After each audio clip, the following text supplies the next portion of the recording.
Historically, the IOPC have been criticised for acting too slow and other times not acting at all. So no, I don't buy that. They're gonna take 6 to 9 months to ensure that it's thorough, because once again, historically, they have been criticised for acting too slow and other times not acting at all. And like acting so slow that evidence was either destroyed or they just didn't even look at it. So yeah, that to me, I don't buy that. Name! Say his name! Say his name! Say his name! Hundreds shouted the name of the 24-year-old black man, Chris Kaba, who was shot dead by an officer on a residential street in Streatham Hill nearly 2 weeks ago. Among those present outside New Scotland Yard on Saturday afternoon was Chris's cousin, Jefferson Bosela, who joins me now. Good afternoon to you, Jefferson. Thank you for coming in. Now, first I was speaking to the Mayor of London on this programme just a short while ago. Just want you to hear this and tell me what your thoughts are.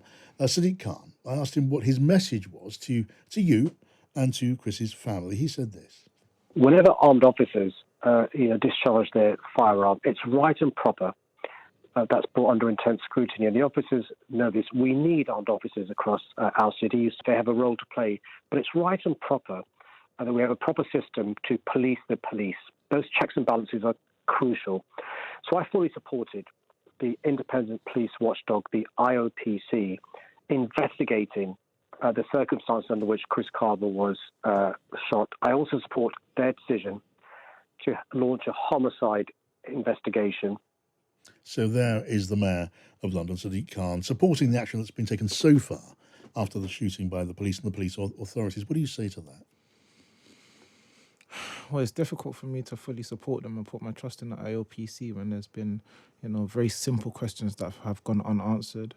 Even, the mum finding out that Chris was dead, we found out 11 hours later that shouldn't have happened. And very simple questions such as, was the car searched?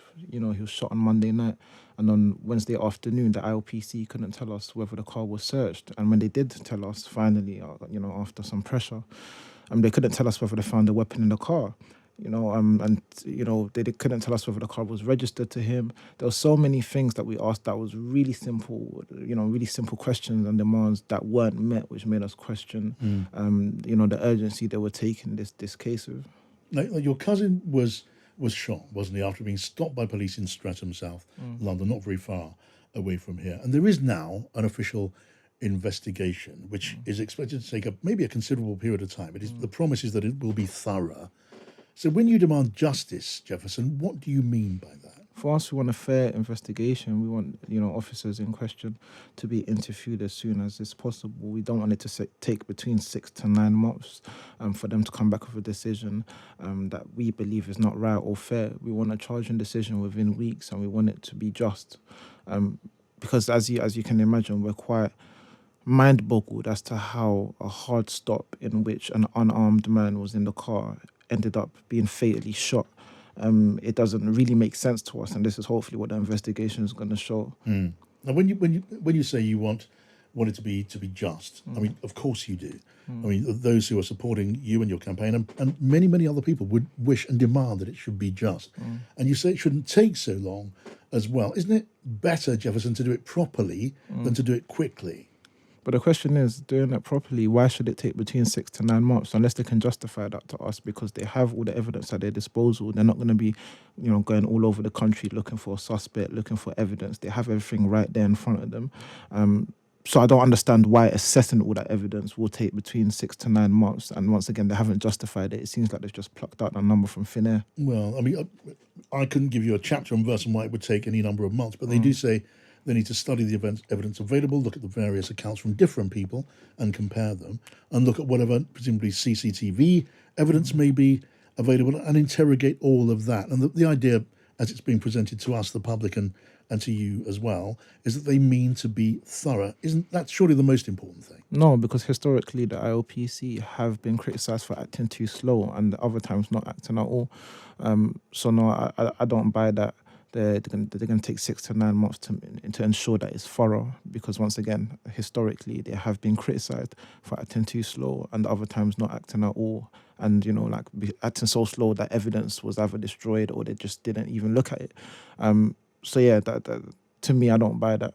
I mean, I take it from what you're saying, you don't trust the good faith of the inquiry. You don't trust that they are in the business of trying to get to the bottom of this and find the truth and make sure the correct action is taken, whatever that may be. I'm conflicted because we're at their mercy at this present moment in time. You know, we have to kind of trust them. But if we're looking at how they've behaved in the past, it is difficult to trust them. And I've said it on other radio stations. There's former police officers working for the IOPC, and if you're scrutinizing and holding to account an organization which you once pledged allegiance to, there's going to be an inherent bias, and I think that's natural. You mean the presence of police officers involved in the investigation makes it biased? Can that be? 100%, 100%. I think if you're getting former police officers to investigate police officers, there's going to be an inherent bias, and I think most people know that. And that's why there's a lot. Jefferson, because the internal affairs of the police are generally policed by the police. I mean, who else is to do it? They're the people whose expertise and experience is in the investigation of wrongdoing where they find it and where it exists. I mean, who else could do a forensic investigation of this kind? Well, that's just my opinion, and I stand by it. I think that you can find people who are independent of the police, that haven't worked in the police force, but know enough about the police, that they're able to hold them to account in a fair manner. And once again, the historical precedent set by the IOPC, in which they've been moving too slow, in which they haven't actually held police to account, even though they've had significant evidence to do so, to me, just makes me formulate my opinions that it's hard to trust them. And I think a lot of people stand behind that belief as well. A lot of people believe that, not just me. Yeah, I mean, look, it's true. There's a new commissioner in the Metropolitan Police, and it's part of his mission to look at it's just a reality.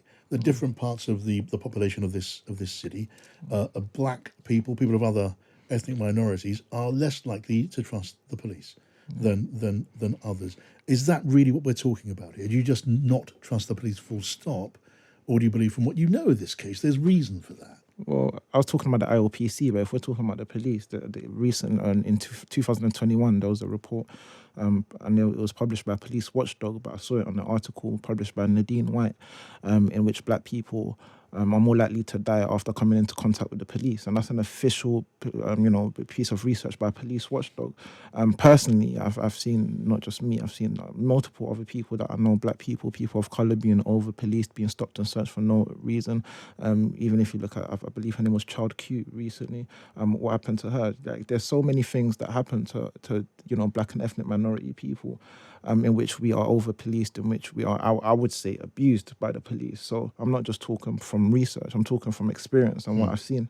So for you, it is about a more general sort of suspicion that black people in this city don't get a fair crack of the whip, rather than about this case very much in particular. Yeah, it's both of them. I think that both of them are intermixed, right? Because Chris was black, so you can't separate him from what's happened to black people at the hands of the police, or even just cases at the hand of the IOPC in the past. I just need to ask you, just because I'm curious about what you're saying. I want to understand what you're saying. In the case of your cousin, it is now understood, isn't it, that he was asked to get out of that car, which was stopped in Streatham High Street, blocked off by pursuing police cars.